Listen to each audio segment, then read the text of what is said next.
정우성 씨가 아이의 친모 문가비 씨와 왜 결혼을 하지 않느냐 이런 것도 있죠.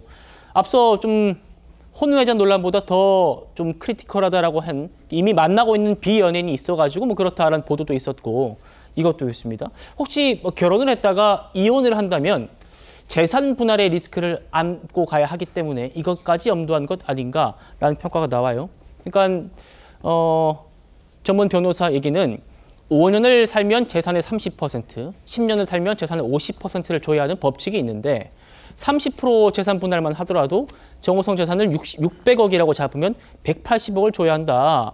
그래서 양육비로만 지급을 한다고 하면 경제적으로는 정우성 씨에게 이득이지 않느냐. 뭐 이런 얘기까지 있는데 설전 변호사님, 네. 재산 분할 이거는 법적으로 정해진 기준이 있습니까? 아니요, 법적으로 정해진 기준은 아니고요. 아마 그 안세훈 변호사가 얘기를 하는 것이 일반적으로 우리가 이혼 소송, 특히 재산 분할에서 통상 인정되는 어떤 룰 아닌 룰을 좀 얘기하신 것 같아요. 근데 보통 우리가 재산 분할에서 가장 중요한 게 기여도입니다. 기여도인데 기여도를 판단함에 있어서 어떤 객관적으로 잡을 수 있는 것이 혼인 기간이에요. 혼인 기간이고 또 경제 활동을 얼마만큼 했는지, 그다음에 이 가사 경제에서 어느 정도 누가 얼마만큼 부담을 했는지 이런 부분들을 종합적으로 고려해서 판단을 하는 것인데 지금 나오고 있는 것은 일단 저는 숫자는 의미는 없다고 봐요. 왜냐하면 우리가 그 정우성 씨의 재산을 정확하게 600억인지 얼마인지를 정확하게 모르기 때문에 대략 어떤 비율을 줘야 되는데 5년 정도 살았을 때 보통 이제 30% 정도 이제 예상을 해주고 꼭 10년을 살았다 해서 무조건 50%다 이러지는 않습니다. 그렇기 때문에 어떤 더 많을 수도 있고 60%가 될 수도 있고 40%가 될 수도 있는데 그런 부분에 대해서 통상적인 어떤 판례를 얘기해 주신 것 같고요.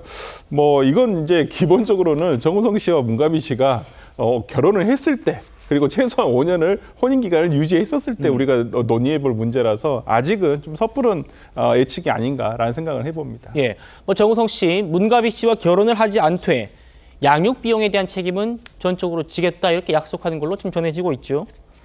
그래서 그 액수가 얼마나 될까 이것도 관심입니다. 이런 전망이 나옵니다. 결혼 여부와 상관없이 친자에 대해서는 인정을 한 거라서 아마 이제 원하면은 가족관계 등록부에도 이제 올라갈 거고요. 당연히 이제 친자니까 양육비에 대해서는 책임을 져야 되겠죠. 네. 어느 정도나 양육비를 받을 수가 있는 걸까요? 일단은 이제 첫 번째는 합의에 의한 금액이고요. 그다음에 이제 합의가 되지 않으면은 법원에서 정한 양육비 기준표가 있는데 사실 이제 이 수입 구간이 1,200만 원 이상, 더 이상은 구간이 없어요. 그래서 그 금액이 월수입이 아주 많다 하더라도 그렇게 비례로 다 늘어나는 것은 아니거든요. 그래서 현재 기준으로 보면은 200만 원에서 300만 원 사이가 최대가 될 것 같습니다. 서로 간에 논의가 되면 예. 그 금액은 당사자 사이에서 1,000이든 2,000이든 정할 수 있죠. 앞서 보셨던 그 변호사님은 정우성 씨의 재산은 600억이라고 말씀하셨는데 그 근거는 모르겠습니다만 어쨌든 양육비 산정 기준표를 보면요. 소득이 아무리 많아도 지금 300만 원을 넘지 않는 걸로 지금 나오거든요. 구정영 변호사님. 저건 소송 갔을 때 참고 자료겠죠.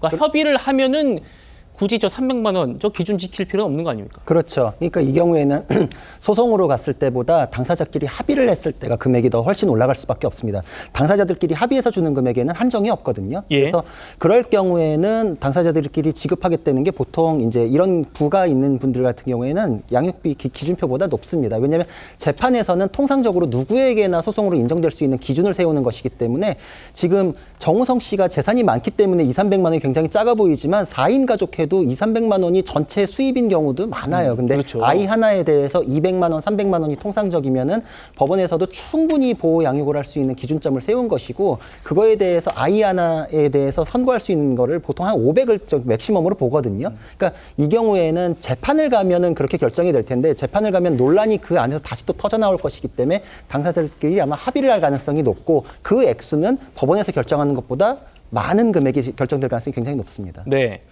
정우성 씨 이 이슈는요. 적어도 지금까지는 아쉽다, 또 실망했다 이런 쪽의 목소리가 좀 더 크게 나오고 있는 것 같긴 합니다. 그중에서 공감을 많이 받고 있는 건요. 6년 전에 이 정우성 씨가 미혼모 캠페인에도 참여를 했었다는 겁니다. 들어보시죠. 부담되네요. 촬영을 앞두고 촬영을 하면서는 되게 이게 내가 같이 해도 되는 캠페인인가라는 생각도 들고, 왜냐면 이제 그 한 생명을 얘기하는 거잖아. 그렇기 때문에 한 삶의 인생에 대한 어떤 여러 가지 사회에 대한 어떤 의식이나 문제 이런 것들을 내포하고 있는 쉽지 않은 일이기 때문에.